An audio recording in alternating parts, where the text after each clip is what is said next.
Greetings, everyone. Welcome back to our YouTube channel.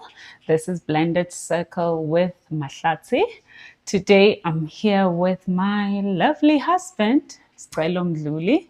Yeah, so he'll be joining me in a conversation about roles in a blended family. So we wanted to specifically just talk about the role of a stepfather and a step-parent, and then a role of a father and a mom. So we're going to try and do both of them because there are cases where you can't really separate the two. So yeah. And yeah, I'm going to invite him to sort of, introduce himself a little bit and talk about what he thinks about his role as a stepfather. Thank you. We are a blended family, as you probably know. And we are learning as we go. Yep. But there are things that we've found to be very important in terms of the roles that we play. Convention says that as a stepfather, you need to take a back seat when it comes to the traditional roles of discipline and providing direction generally. While that may be the case, it usually leaves a gap, even with the children, that especially as they grow, the children that you are a step parent or a bonus parent to. It is important, I believe, that in the initial stages, you do take a back seat. You don't exert or extend yourself too much, because the children are only getting used to you. They do not have a relationship with you yet. There's the concept of the bank system where you deposit love in order to be able to at some point withdraw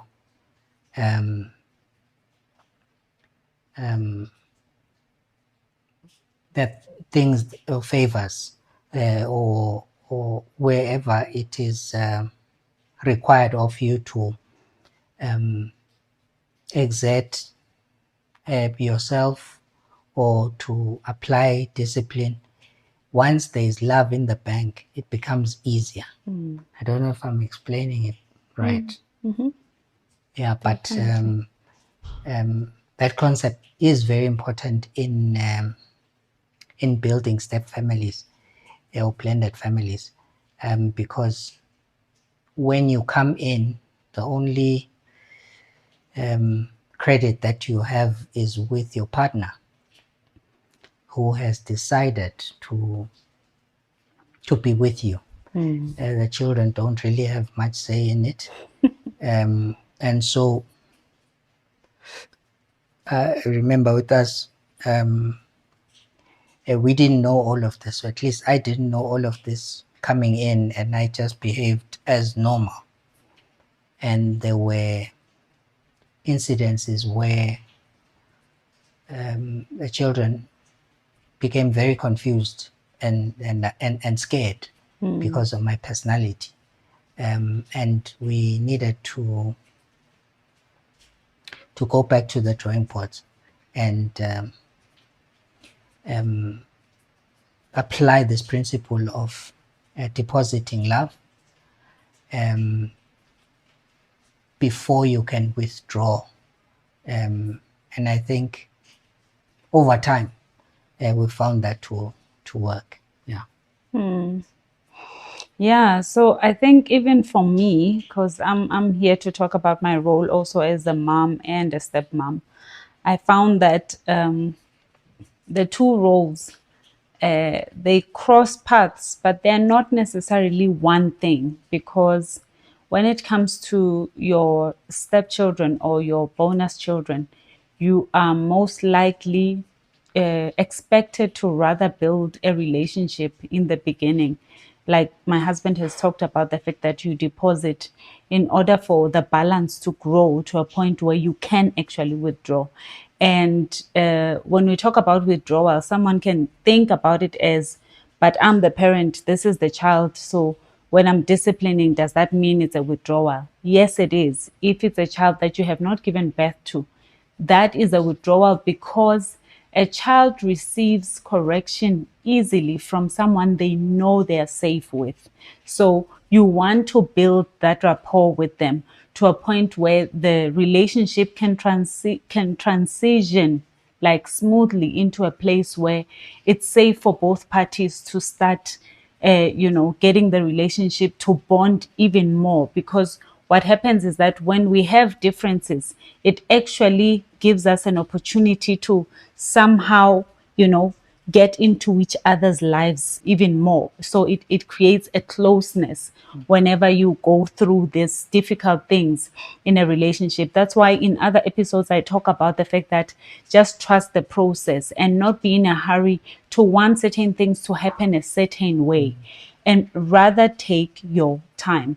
And I think I'm going to move on to this part with my husband, because I think you mentioned something about the fact that in the beginning for you, it wasn't as clear that you were supposed to rather, take a little bit of a step back and slowly, warm your way into the mode of a father who brings discipline and direction openly.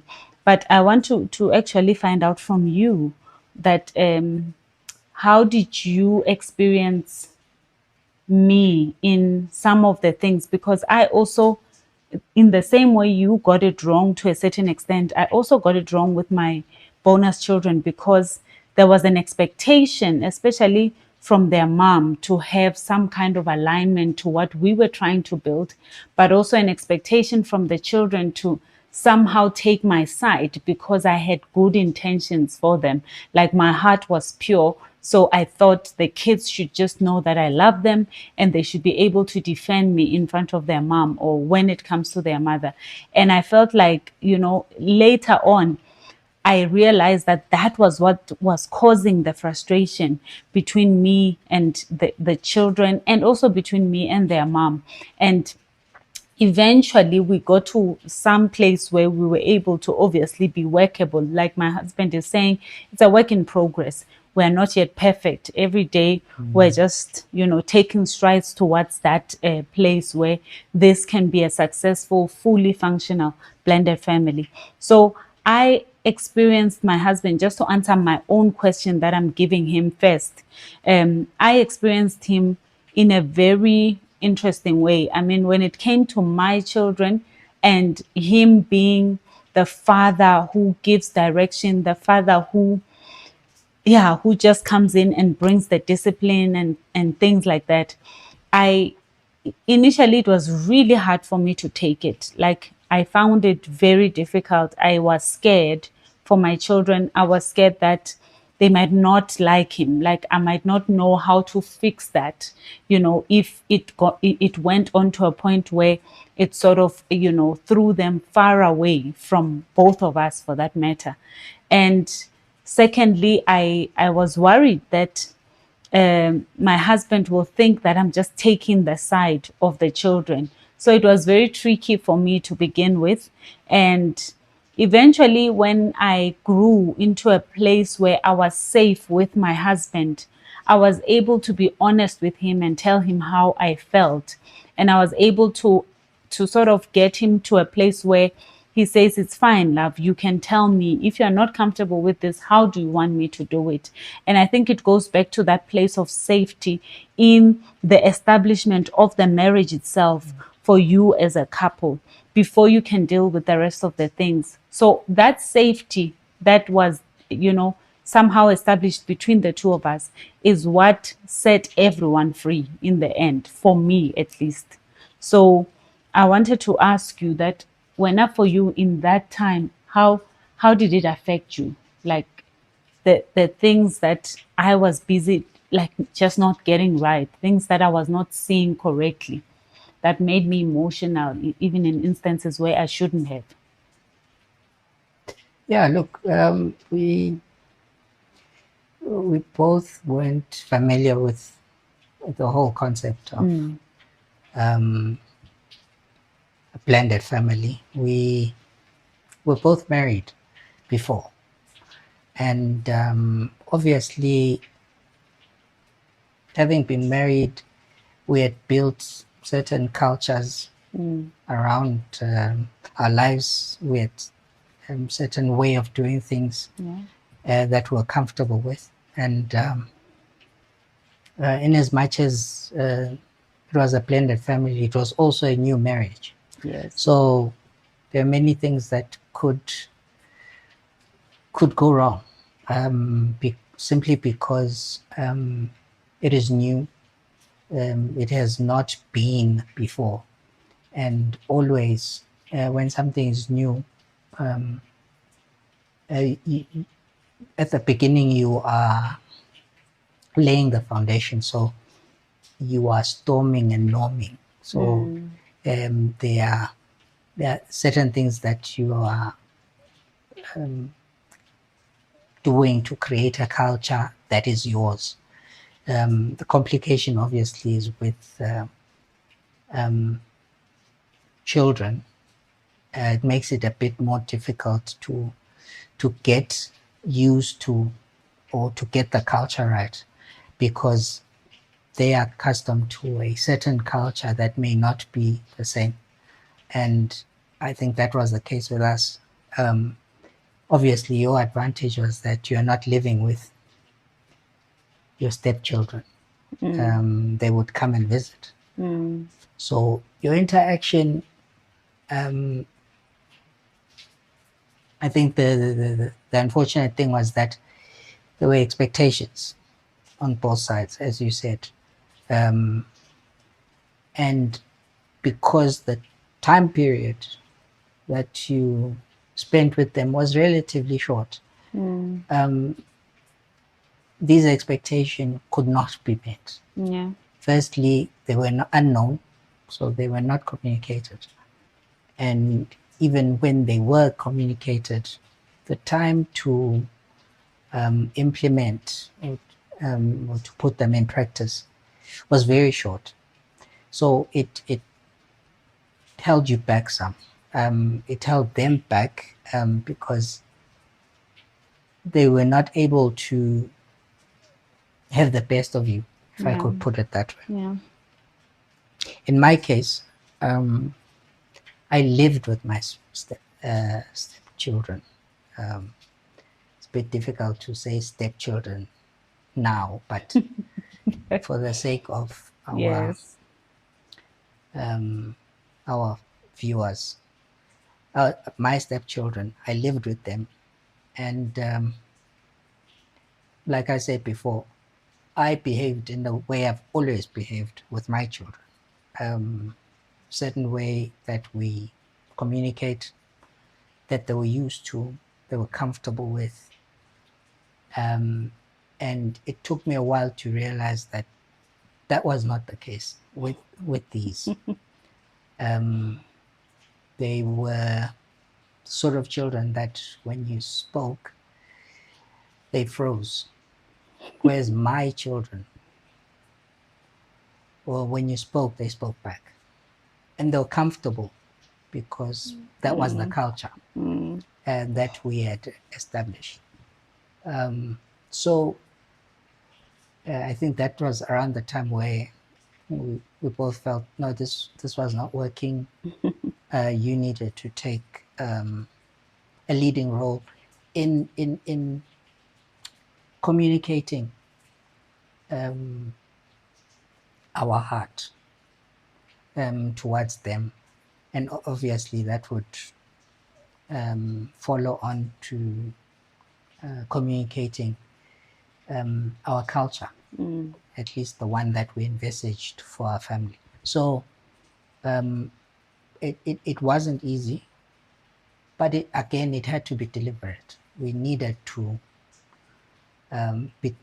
be conscious of the fact that this way that we had in our mind was not going to work. We needed to apply. I think that was around the time when we started actually investing in research about blended families and what it takes, because we were not. I think I must say that we expected to blend very quickly, to become one very quickly, and We did. obviously that's never the case. No, won't Where happen. you see people blending real quick, there's a flaw. Someone is not happy. There's someone who decided to suppress Suppress themselves. their feelings Yeah, for the in sake order of for, yeah, the greater good. So blending takes time. yeah, So we expected that it was going to be quick. And once we started doing the research, listening to podcasts, listening to seminars, we understood that this is a process, and we need to be deliberate about going through it. yeah, and very patient too. And then another very big thing that I remember us learning was the fact that we had to learn to get to know each and every individual for who they are and where they are first. Then we know how to reach them where they are. And the minute people feel like you are for them, you are on their side, you are reaching them where they are, you are not losing them, they're easily finding it in their heart to sort of trust you. And then they won't even know when they found themselves on your side, or when you found each other on the same side, for that matter, because then it doesn't matter. It's not about you take my side, I take your side, but you won't know when you found each other, because suddenly you'll just find this alignment. And I think we're happy to say that, in our journey of blending this family, there are so many testimonies that we've already experienced. I mean, a lot of testimonies. Just recently, our first daughter, which is his firstborn, called us, made a video call randomly just to say hi to daddy. And I was literally sitting on the side thinking, okay, let me give them some private, time so that she can bond with her father. And I just remember her telling her dad that, oh, I'm just checking on everyone. I'm checking on you. I'm just checking on my family generally today. I'm thinking of everyone. And, that warmed my heart so much, because it it really spoke volume to the fact that we have done so much to really get the family to where it is today. And I just saw God's faithfulness, because just from that statement alone, my heart was warm. I mean, it became even warmer when I found out from the girls, because they had visited their grandmother's house and my sister's place. And they told me that, oh, we were talking to our sister. She checked on us on this particular day. And I then remembered that, oh, that's the same day that she actually checked on us. And I just felt like that's it. Like, God is really showing his faithfulness, and he's showing that it's coming together. So I'm saying this to say that I'm encouraging you, wherever you may be, whoever you are, that whatever efforts that you can start making towards building your family, if the strategy hasn't been working and it's now at a place where it's like, you know what, this thing, it's not worth the effort, that child is better off staying there forever and never really being, a part of us. I want to encourage you to reconsider, because it's possible to build a family. It's possible to build a relationship. It may not be in the same way, it may not be what we are experiencing now, but it can be something that is looking like your kind of victory. Only if you can just start applying yourself a bit more differently, starting now. It's never too late. So those are my closing remarks, and I'm going to just allow my husband to also say his closing thoughts. And yeah, we're going to be out of here. Yeah, I don't think we really spoke about the roles. But yeah, I think one thing I wanted to leave leave you with is the fact that being a stepfather is almost exactly like being a father. Yes, there are considerations that you must have, but you cannot stop being a father. A father, you will always give direction, will always be the enforcer. Yeah. How you do that then differs if you are a stepfather. Yeah. For us, for the most part, I'll go through my wife and tell them, okay, and tell her that this is what needs to happen, and she will find a way to then pass the message across, until such time that we we we had a relationship with the children. I had a relationship with the children where I was able to speak directly, but even then there are things that especially the difficult things that I'll still allow the mother to be the one who who delivers the message. And in terms of direction for the family, we'll still have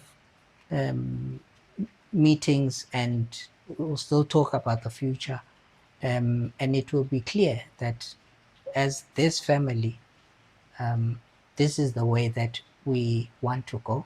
And it's important that they continue to have a positive image or perception Outlook. Yeah. of what a father is, because and we'll talk about this maybe later, the blended family is an example of the redemption of Yeah. God, Yeah. how he redeems situations, how he redeems families. And if he's going to use the blended setup to redeem families, you need to then step up and do what you are supposed to do or what you are expected to do. So your role becomes very important in that case as a father. And I think we'll talk about fatherhood as well in times to come, because the whole idea of having a blended family is that there is the figure of the mother, there is the figure of the father, and those roles become very important in the success of blended family. That is such a mouthful. Did I say those were closing remarks? Because wow.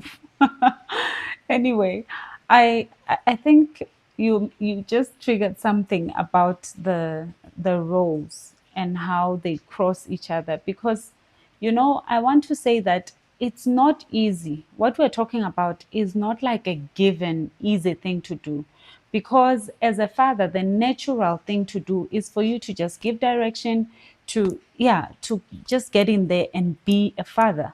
And sometimes having to sell that idea to me first, because I am set up in a different way from him.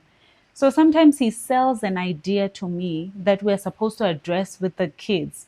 And you'll find it's very difficult for me to buy that idea to begin with. Sometimes I just don't get it. It's like it takes long for me to get it to a point where it's a conviction that I'm able to express it the way he would have probably expressed it. So I'm saying that to say, be patient with the process, because you're not always going to get it right. Because maybe someone is thinking now that, but now sometimes I say this to my wife and I feel like she just doesn't get it and she's not enforcing it with the kids. Trust me, we know what you're talking about. We know what you're thinking, because that's exactly what happens with us. But it doesn't mean that you give up in trying to do it like that, because then this is your life. We always say that no one is coming for you. It's your life. You work on it. You be intentional about it and be patient with it. Because, like we said, blending a family takes long. It's not the practical blender that we are referring to, but rather a slow cook method, a slow cooking method. So please apply yourself a little more. Get the patience that you require. Ask for the grace, because you have it in you. It's not impossible. It's not always going to be straightforward and easy to just go for. The same thing applies to me. There are times when I expect that my husband would have handled certain things concerning his children, especially when it comes to discipline, that I feel like, but you're not handling that. But like he's saying, so many times, I mean, we have to consider the fact that we're living with my children full time and his children come over holidays. So sometimes those times are too short, not just for me to build a relationship that's more meaningful with them, but also for him, because all this time that he's not able to spend with them, he's not able to affirm them wherever they are, he's not able to understand where they could be emotionally, is making this thing to be a bit imbalanced, because he gets to a place where he also needs just about enough time to also still deposit into his children. And so we find ourselves almost on the same position, in that he can't really just instill discipline whenever they're here, because sometimes they're here for just 2 weeks. How do you just get time for instilling discipline plus also depositing love? So sometimes it's very tricky like that. So all I'm saying is that navigate the waters carefully with the guidance of the Holy Spirit. It's so helpful to hear from him, because there are days when a case comes before both of us and we can see that this case needs discipline right away, but the Holy Spirit can tell us that nope, this is a time to embrace the child and hear where they could be and understand the gap and get to understand what they could be struggling with. So there's so much that is involved in having to navigate the waters of the roles. It's not straight cut. That's basically the message behind all of these things that we're saying.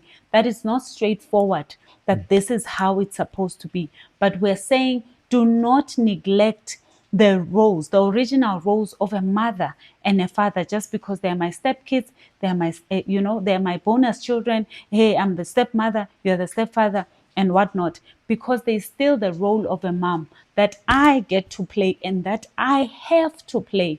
It's a responsibility I have.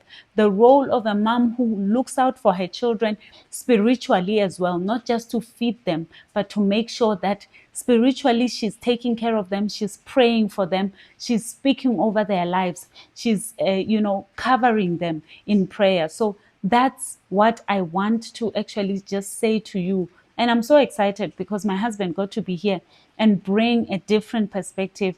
And it's just, it's bringing so much life and light to the subject. So thank you so much for joining me. I don't want this episode to be too long, but I'm really hoping that we will have a lot more episodes like he said, where we can be talking about even more like fatherhood, motherhood, what that looks like. And we're also going to be still talking about fatherlessness, talking about the effects of fatherlessness. That I can't wait to hear about, because it's a subject that is so close to my heart. And I know it happens not only because there's a divorce that happened, but also it continues to prevail even when people have remarried. Children remain fatherless. Children remain unattended. So that's what we want to also try and address as a channel. So thank you so much for joining me today, and thank you for joining me. You're welcome. Thank you. Okay, so don't forget, I'm reminding you, subscribe, like, share, and comment. Please, please join our community. Let's work this thing out together. In future, we're going to have more conversations, not just between the two of us, but also we'll be having other people that will have some live conversations with us. So we're looking forward to that. And till next time, goodbye.